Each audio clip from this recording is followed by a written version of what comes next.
Welcome back, DP. Thank goodness it's Friday, March 4th, 2016. Today on DP News, Bee Crisis, Jazz Festival, and more. I'm Sarah Asmussen. And I'm Lizette Moskeva. And right now you're watching DP News.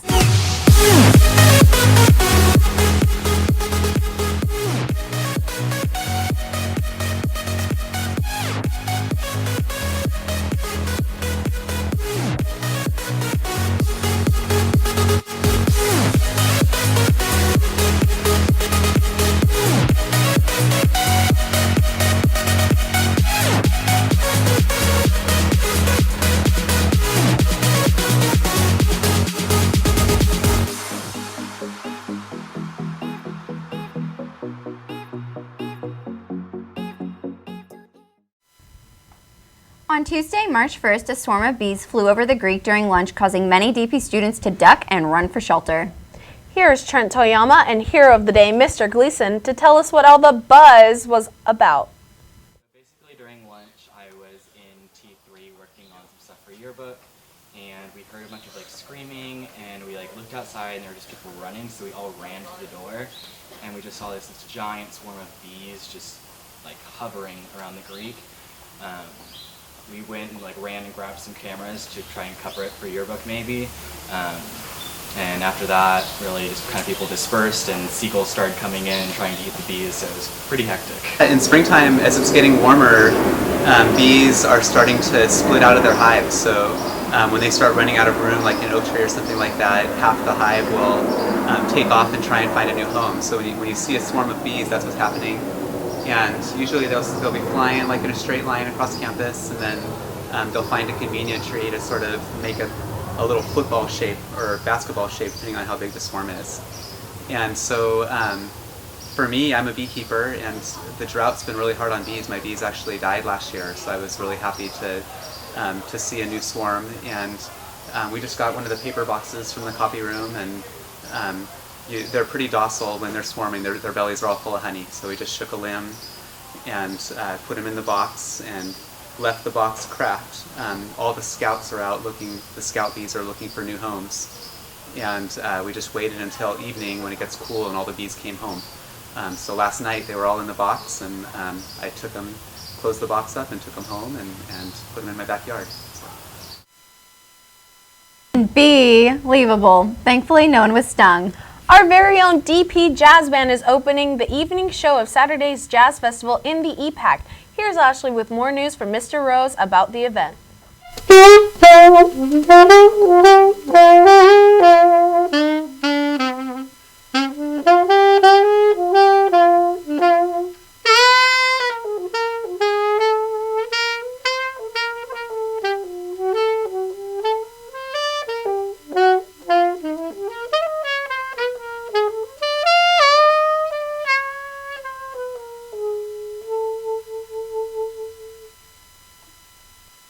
Practicing and getting inspired and getting really excited about our DP Jazz Festival coming up this Saturday, Jazz in Paradise 2, right here at our EPAC. Got an incredible day festival. We have an incredible evening concert featuring Latin jazz star Dr. Bobby Rodriguez and multi-Grammy winner, the great Tom Scott. So why should students come to this event? Well, students should come to this event during the day because all the major junior high schools and high schools and our own jazz choir will be performing, and they will be graded by judges, and they will be receiving clinics, and there will be prizes and awards, and it's just going to be a great day of music and education. Can you tell us more about the evening event? The evening event, this is Jazz in Paradise 2. Last year we had Jazz in Paradise. We didn't know what we were doing. We winged it, and we had some amazing guest artists, the great Bob Mincer from the Yellow Jackets and the Cal State Northridge Band. It was such a big success that we decided to do it again, and we are so lucky to have these incredible guest stars. Tom Scott, he has recorded about 30 albums. He's been on over 300 recordings. He has played on the Emmy Awards, on the Academy Awards. He's a conductor, he's a composer, and he almost never performs live because he's always in the studio. And we got him. It's going to be really amazing. You were talking about how choir's in this. What are they doing? Choir is going to be performing just like all the bands do, and they will be receiving grades and an adjudication and a clinic by a very, very special guest clinician. So that's going to be extremely exciting. I also want to mention that this evening concert and the whole day is a huge fundraiser for DP Instrumental Music.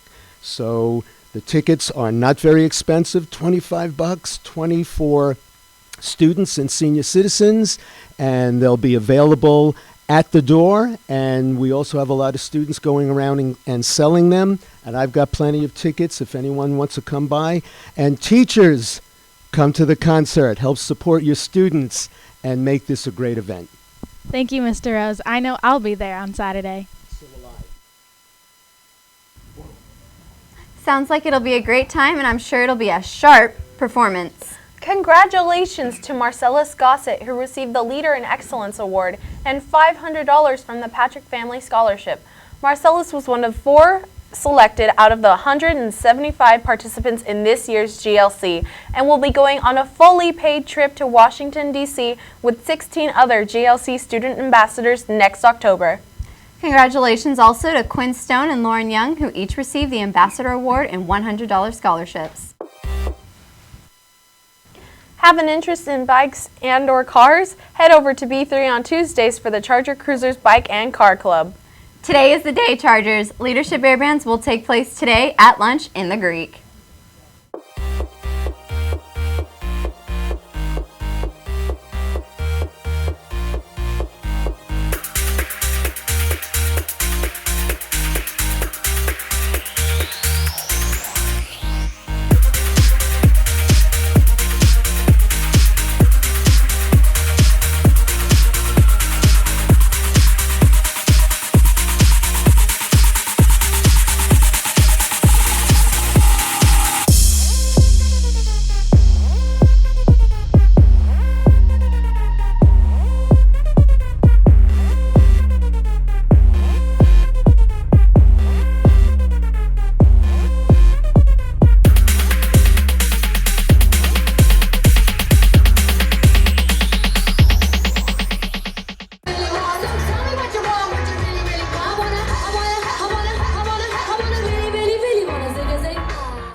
Be there for a rock and roll experience you won't want to forget.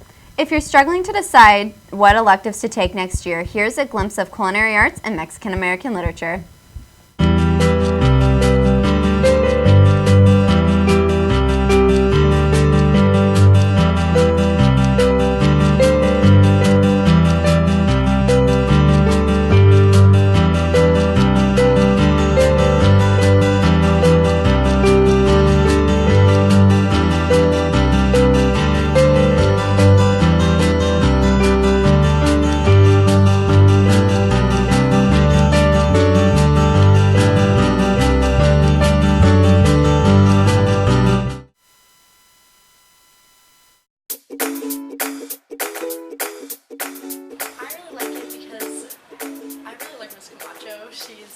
She makes things really fun and kind of easy to learn, and I thought it'd be a lot of fun and something different to learn. Hi everyone, I'm Ms. Camacho and I'm the teacher of Mexican American Literature. It's an A through G requirement new English 12 course this year. It's 2 semesters, so if you're headed to a Cal State, a UC, or CC, it's a full year of English, and it counts the same as a normal college preparatory English 12 class. And if you're a superstar English student, you could also take it as an elective as well. I feel that the class has been such a success. I think it's a necessary course for many students on campus. A lot of people have been wishing to be exposed to literature and film and other genres of text that expose them to authors from Latin America, from Mexico, So I'm excited to have more enrollment and have more sections next year, since I think there's high student interest and I very much enjoy teaching the class.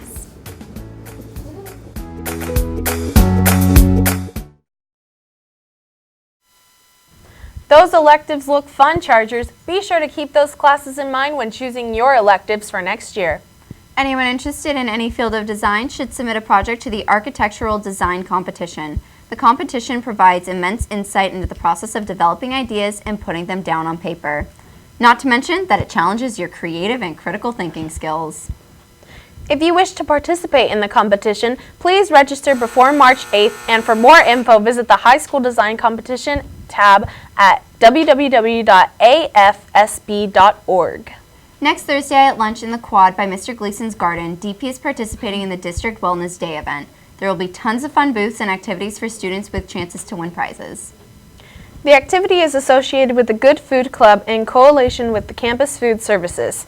If you have any questions about the event, contact Ms. Scafidi at mscafidi@sbunified.org. Now for today's weather forecast. Today's temperatures will be 67 degrees, tomorrow's temperatures will be 64 degrees and a 50% chance of rain, and Sunday's temperatures will be 65 degrees. I'm no photographer, but I can picture us together. That's all the campus news we have for you today, DP. Now over to Jeffrey in Dallas with your sports report.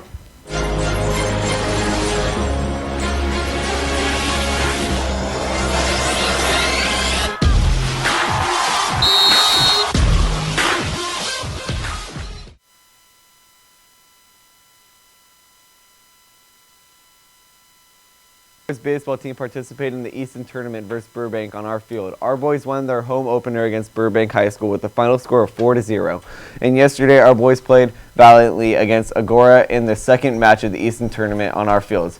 Our boys fell short with a score of 1-4. They head over to compete against Saugus High School tomorrow. Our girls softball team had a great opening day on Tuesday against Rigetti. Our girls beat the Warriors with a final score of 4-2, and yesterday our girls also dominated Thousand Oaks on our turf with a final score of 12-2. In this match, our girls scored a season high of 12 runs in 2 of 4 innings. Our girls head over to Simi Valley to participate in the Manlet tournament.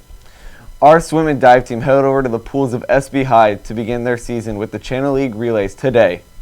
Our boys tennis team headed over to Kate School on Tuesday for their second non-league match of the season and beat their boys with a final team score of 11-7. And yesterday, our boys also headed over to the Windy Courts of Westlake, although taking a loss with a score of 4-14. Your guys' coach is very proud of you guys because of amazing sportsmanship and playing tough throughout each round. I saw you out there, Kellen. You were killing it. Golf competed against Westlake on Tuesday and beating the Warriors with a final score of 394-371. Track and field head out to Moore Park for the Don Green Turn Invitational today for distance, and tomorrow for sprints and other field events. Go Sophia Martinez. On Tuesday, our boys volleyball team lost the season opener against Newbury Park Panthers at home with the final scores of 4 sets being 25-22, 22-25, 23-25, and 22-25. And also yesterday night, our team had their second match of the season against the Westlake Warriors. Boys lost in 3 straight sets with the final scores being 13-25, 13-25, and 22-25. Our boys lacrosse team did not face Santa Barbara on Tuesday, but however, it is postponed to the near future. Today, they head over to Simi Valley for their first official match of the season. On the flip side, our girls lacrosse team showed Santa Barbara who's boss. They beat SB's team with a final score of 9-7 for their first match of the DPHS sports season. Shout out to the five attackers, Jaime Sharpe, Megan Caird, mine day one, Jessica Delgadillo, Rebecca Baxis, and Mika Hendrickson. That held the team together and brought our team to victory. Well, that's all for your sports report today, DP. Have a fun and safe weekend, Now over to Ann with your current events. Bye.